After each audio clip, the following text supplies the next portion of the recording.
B.Ed. B.Sc part second online classes में आपका स्वागत है।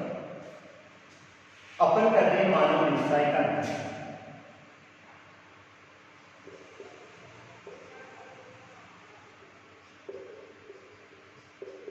और मानव व्यवसाय के अंतर्गत अपना टॉपिक चल रहा है प्राथमिक व्यवसाय।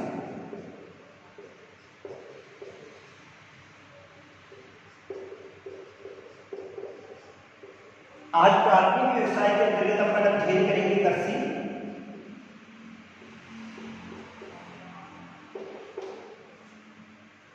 यानी प्राचीन काल का अध्ययन करें तो मानव के जो प्राचीन व्यवसाय थे वो थे आखेट तथा संग्रहण। यानी आखेट का तात्पर्य होता शिकार करना और संग्रहण का तात्पर्य होता है एकत्रीकरण या कंदमूल फल को इकट्ठा करना। जब मनुष्य प्राचीन काल में कंदमूल फल को इकट्ठा करके लाता था तो उसके बाद में उसके जो बीज होते थे उनको मनुष्य छिड़क देता था या बो दिया जाता था और धीरे धीरे यही रूप किसके रूप में परिवर्तित हो गया?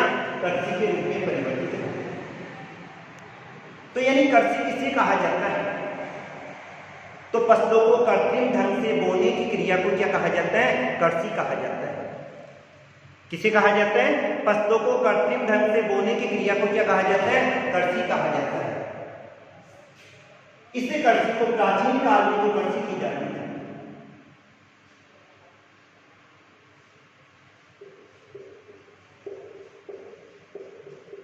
इसे कृषि को आदिकालीन कृषि कहा जाता है।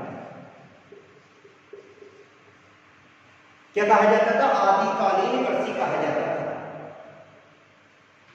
आदिकालीन कृषि क्यों कहा जाता है? क्योंकि ये कृषि का सबसे प्राचीन ढंग है, प्राचीन काल में की जाती थी और प्राचीन काल में किए जाने के कारण से इस कृषि को क्या कहा जाता था? आदिकालीन कृषि कहा जाता था।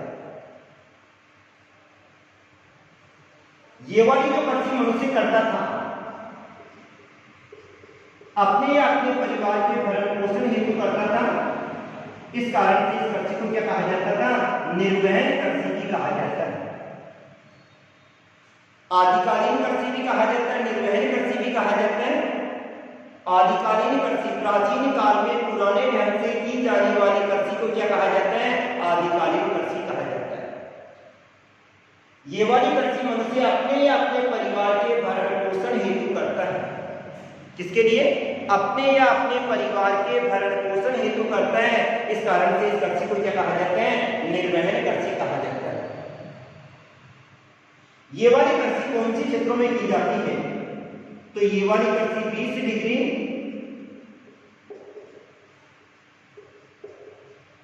उत्तरी अक्षांश से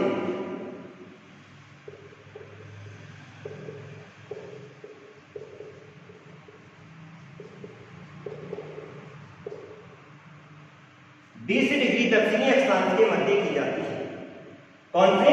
20 डिग्री उत्तरी अक्षांश से लेकर 20 डिग्री दक्षिणी अक्षांश के मध्य की जाती है और पुराने ढंग से की जाती है।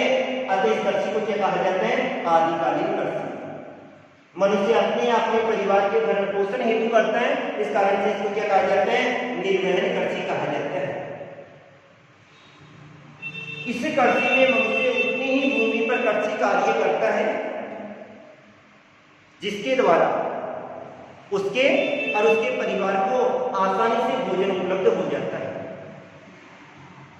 अर्थात इस कृषि में मनुष्य उतने ही भूभाग पर कृषि कार्य करता है जिसके द्वारा उसके और उसके परिवार की आवश्यकताओं की पूर्ति हो जाए या उसका भरण पोषण हो जाए। अब इस कृषि का अध्ययन करें तो कौन सी क्षेत्रों में की जाती है? तो ये वाली कृषि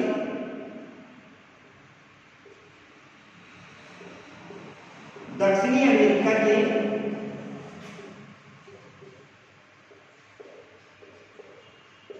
अमेजन बेसिन में की जाती है। कहां पर की जाती है? दक्षिणी अमेरिका के अमेजन बेसिन। दूसरा आता है अफ्रीका में की जाती है और अफ्रीका के कांगो बेसिन में की जाती है। कहां पर?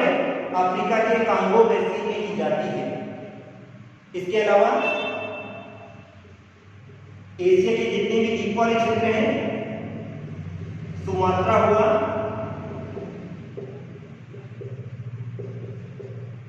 Borneo, Sumatra, Borneo, New Guinea, Thailand,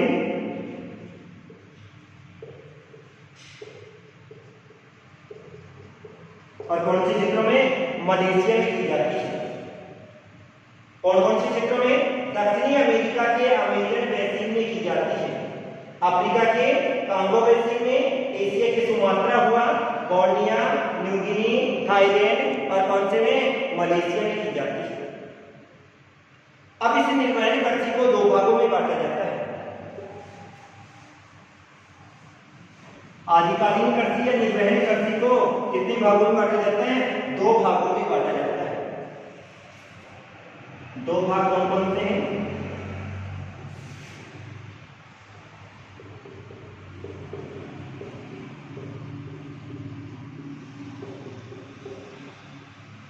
एक है स्थानांतरणशील कृषि,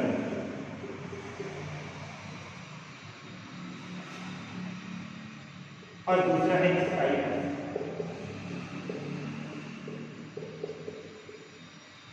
दो भाग हुए, कौन कौन से? स्थानांतरणशील कृषि और स्थायी कृषि।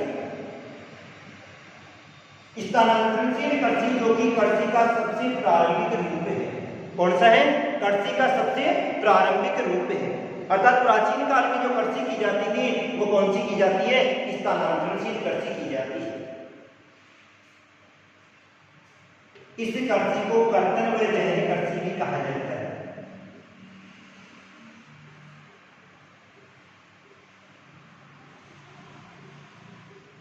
क्या कहा जाता है? कर्तन व दहन कृषि भी कहा जाता है।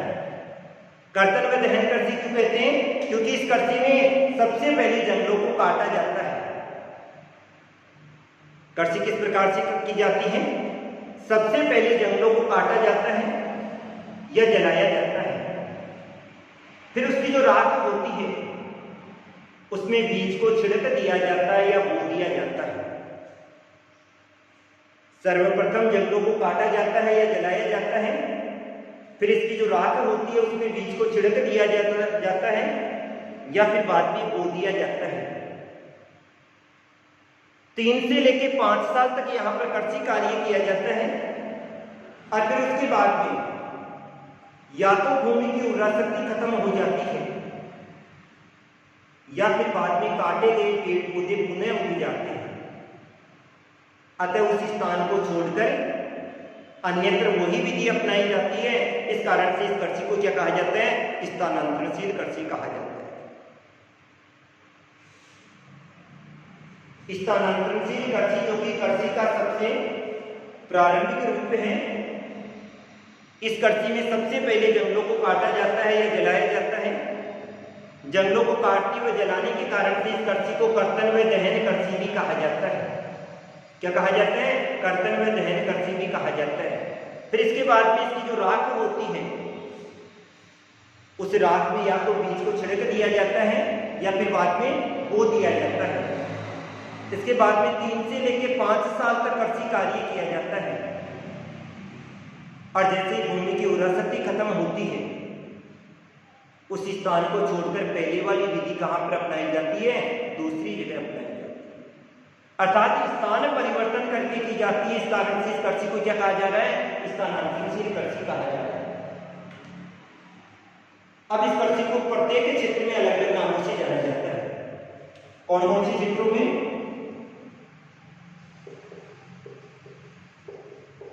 मलेशिया,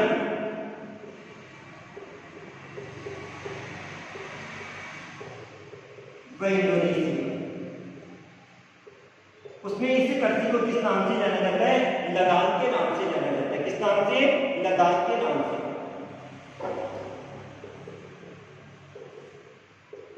फिलीपींस में किस नाम से जाना जाता है? कैंगीन के नाम से। किस नाम से? कैंगीन के नाम से जाना जाता है। श्रीलंका, श्रीलंका में चेना के नाम से जाना जाता है। किस नाम से? चेना के नाम से से जाना जाता है।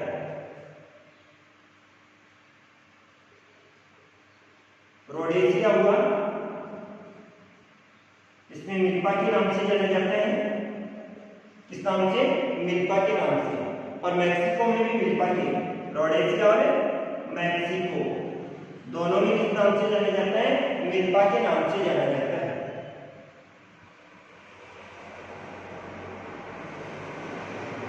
सूडान में नगासू के नाम से, सूडान में किस नाम से जाना जाता है? नगासू के नाम से जाना जाता है। यूरोप में स्वीडन के नाम से जाना जाता है। और भारत में झूमी कर्सी कहा जाता है। और अगर जनजाति विशेष के लोग करते हैं तो फिर उसके बाद में इस कर्सी को वादरा कर्सी कहा जाता है। क्या कहा जाता है? वादरा कर्सी कहा जाता है। तो स्थानांतरणशील कर्सी जो कि स्थान परिवर्तन करके की जाती है, इसको कर्तव्य रहन कर्सी भी कहा जाता है। प्रत्येक क्षेत्रों में अलग अलग नामों से जाना जाता है। मलेशिया में, इंडोनेशिया में लदान, मलेशिया में, इंडोनेशिया में लदान के नाम से जाना जाता है। फिलीपींस में कैंगीन के नाम से जाना जाता है। श्रीलंका में चेना के नाम से, रोडेशिया और मैक्सिको में मिल्पा के नाम से, भारत में झूमी कर्सी के नाम से, सूडान में नगासू और यूरोप में किस नाम से जाना जाता है? स्वीडन के नाम से जाना जाता है। अब इस कर्सी की क्या क्या विशेषताएं पाई जाती है?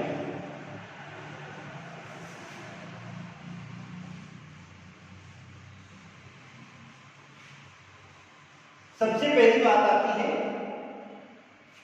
इस कर्सी में खेत बिखरे हुए होते हैं।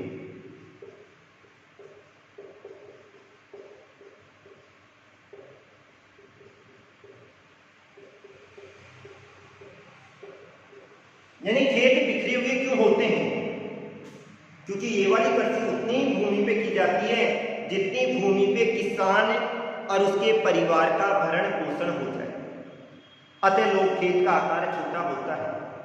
और जो खेत भी पाए जाते हैं वो बिखरी हुई अवस्था में पाए जाते हैं। एक यहाँ पर है, दूसरा वहां, तीसरा यहाँ। तो इस प्रकार से कौन सी अवस्था में पाए जाते हैं? बिखरी हुई अवस्था में पाए जाते हैं। दूसरी बात, इस कर्सी में जंगलों को साफ किया जाता है।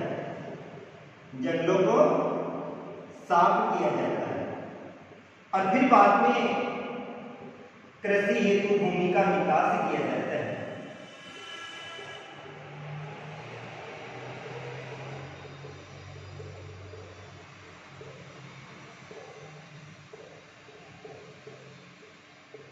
क्योंकि इस कर्सी का अध्ययन करें तो ये वाली कर्सी जंगलों वाले क्षेत्रों में की जाती है और वहां पे सघन वनस्पति पाई जाती है। अतः सबसे पहले या तो जंगलों को काटते हैं या जलाते हैं और फिर बाद में उसको साफ करते हैं। तो जंगलों को काट कर फिर बाद में भूमि को क्या किया जाता है? तैयार किया जाता है। इस विधि में 3 से 5 वर्षों के बाद खेत को बदल दिया जाता है।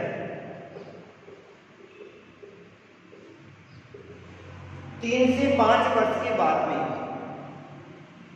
या तो भूमि की उर्वरा शक्ति खत्म हो जाती है। क्या हो जाती है? या तो भूमि की उर्वरा शक्ति खत्म हो जाती है या काटे गए पेड़ पौधे पुनः उग जाते हैं। इस कारण से 3 से 5 वर्षों के बाद में इसमें खेत को क्या कर दिया जाता है? बदल दिया जाता है। इसके बाद में आता है, यह कर्सी की प्रारंभिक अवस्था का ध्यान रखें। प्रारंभिक अवस्था से मतलब होता है जब मनुष्य ने कृषि कार्य करना प्रारंभ किया था तो सबसे पहले इसी विधि के द्वारा कृषि कार्य प्रारंभ किया था। अतः इस कृषि को कृषि की प्रारंभिक अवस्था का, कौन सी? प्रारंभिक अवस्था का दोष माना जाता है।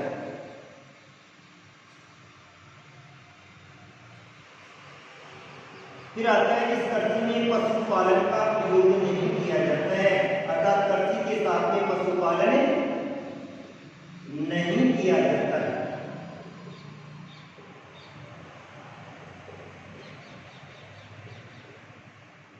समझ में आ गया? इस कृषि में कृषि के साथ में पशुपालन नहीं किया जाता है, और जब पशुपालन नहीं किया जाता है तो गोबर की खाद का प्रयोग भी नहीं किया जाता है, और भूमि की उर्वरा शक्ति कुछ समय बाद क्या हो जाती है, खत्म हो जाती है। तो इसी कृषि में पशुपालन नहीं किया जाता है, अगर खेतों में खाद का प्रयोग नहीं किया जाता है। इसके बाद में आता है ये लोग सुअर भी पालते हैं और मुर्गी भी पालते हैं, जो इनके भोजन की आवश्यकता की पूर्ति करते हैं। क्या करते हैं, सुअर भी पालते हैं, मुर्गी भी पालते हैं, जो कि इनके भोजन की आवश्यकता की पूर्ति करते हैं। फिर इसके बाद में आता है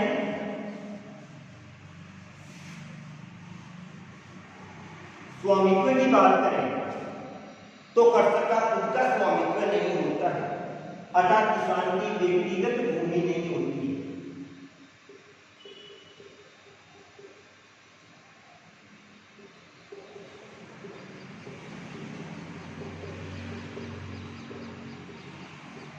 किसान की खुद की भूमि नहीं होती है।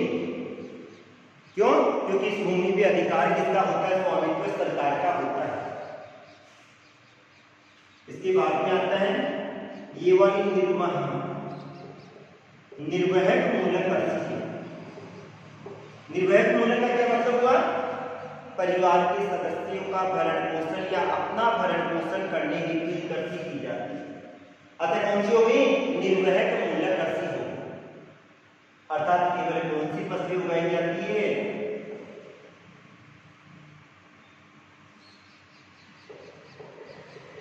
खाद्य फसलें उगाई जाती है। कौन सी फसलें, केवल खाद्य फसलें ही उगाई जाती है। क्यों? क्योंकि निर्वहन मूलक कृषि है। इस कृषि में कृषि कार्य कौन करते हैं, कृषक का संपूर्ण परिवार। कौन करेगा, किसान का संपूर्ण परिवार इस कृषि में क्या करता है, कृषि कार्य करता है। इसके बाद में आता है इस कृषि में प्रति हेक्टेयर उत्पादन, कौन सा, प्रति हेक्टेयर उत्पादन कम होता है। एक हेक्टेयर में जो उत्पादन होता है वो क्या होता है, कम होता है। अब ये कृषि कौन सी क्षेत्रों में की जाती है, कम जनसंख्या वाले क्षेत्रों में की जाती है, जहां पर जनसंख्या कम निवास करती है, और उन क्षेत्रों में की जाती है जहां पर अत्यधिक वर्षा होती है। क्या होती है, अत्यधिक वर्षा होती है। अर्थात ये वाली कृषि कम जनसंख्या वाले क्षेत्रों में की जाती है, जहां पर वर्षा की मात्रा क्या होती है, अधिक होती है। इस कृषि में भूमि की उर्वरा शक्ति जल्दी नष्ट हो जाती है,